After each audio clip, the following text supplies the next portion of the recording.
반갑습니다. 오늘은 야고보서를 보겠습니다. 바울 서신을 제외한 나머지 서신을 공동 서신이라고 합니다. 바울 서신은 주로 교회나 지역 이름이 제목으로 붙었고, 일반 서신은 야고보, 베드로, 요한 등 주로 사람 이름이 붙었습니다. 공동 서신이란 말은 어느 특정 교회나 개인에게 보내는 편지가 아니라 교회 전체를 위한 서신이란 뜻에서 나온 말입니다. 갈라디아서와는 정반대의 위치에 있는 서신서가 야고보서입니다. 야고보서는 로마서나 갈라디아서 같은 복음의 선포나 에베소서, 빌립보서 같은 그리스도와 교회에 대한 말씀도 없습니다. 예수 그리스도라는 이름이 2번 사용되고 있는 것을 제외하면 기독교 문서라고 보기 어려울 정도입니다. 야고보서에 사용된 동사 절반이 2인칭 명령형으로 되어 있는 것을 보면 윤리적 강령으로 볼 수밖에 없습니다. 그래서 야고보서를 긍정적으로 말하는 사람은 신약의 잠언서라고 말하고, 마틴 루터 같이 부정적으로 생각하는 사람은 지푸라기 서신이라고까지 혹평했습니다. 야고보서는 과연 지푸라기 서신입니까?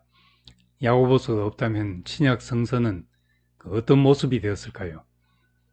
한약 처방하는 것을 보면 여러 가지 약재를 섞어 씁니다.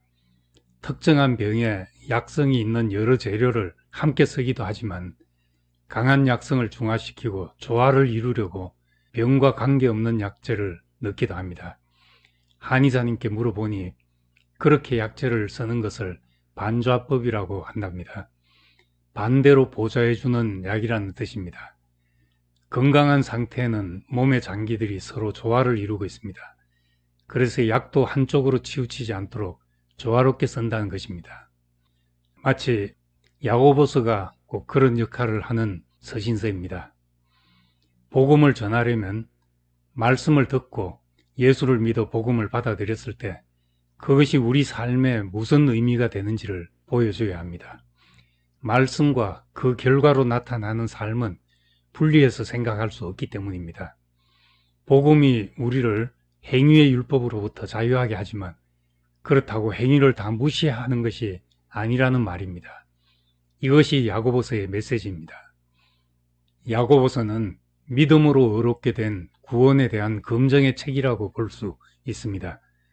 바울 서신에서 여러 번 경고한 대로 믿음으로 의롭게 되어 율법에서 자유하게 된 것이 어떤 사람들에게는 육체의 방종으로 나타났습니다. 그래서 성경에 야고보서 같은 말씀이 있어서 전체적으로 한쪽으로 치우치지 않게 하는 장치가 되었습니다. 복음이 구체적인 삶으로 나타나야 한다는 것을 강조한 점에서 야고보서는 독특하면서도 귀중한 책입니다. 바울은 주로 이방 그리스도인들에게 대해 마음의 부담을 느끼며 편지를 썼기 때문에 믿음을 강조할 수밖에 없었습니다. 반면 야고보나 마태는 이미 하나님의 백성인 사람들, 주로 유대인을 향해 가르치는 처지였기 때문에 행함을 강조해야만 했습니다.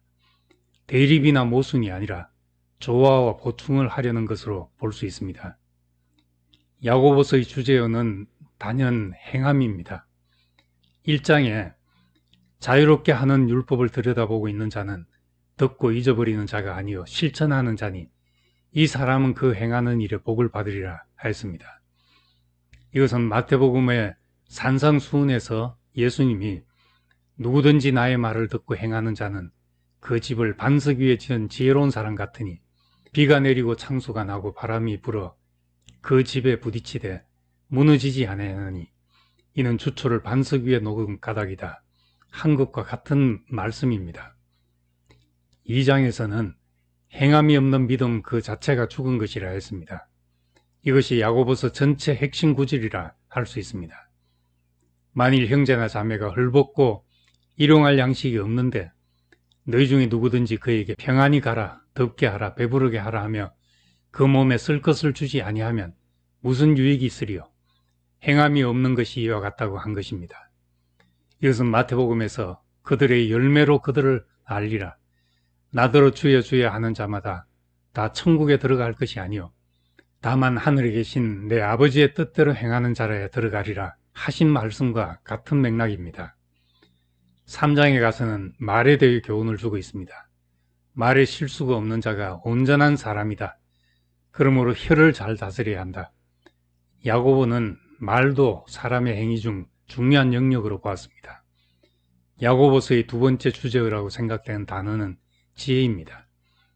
야고보가 말하는 지혜는 세상살이의 지혜가 아니라 성결한 삶을 위한 지혜입니다.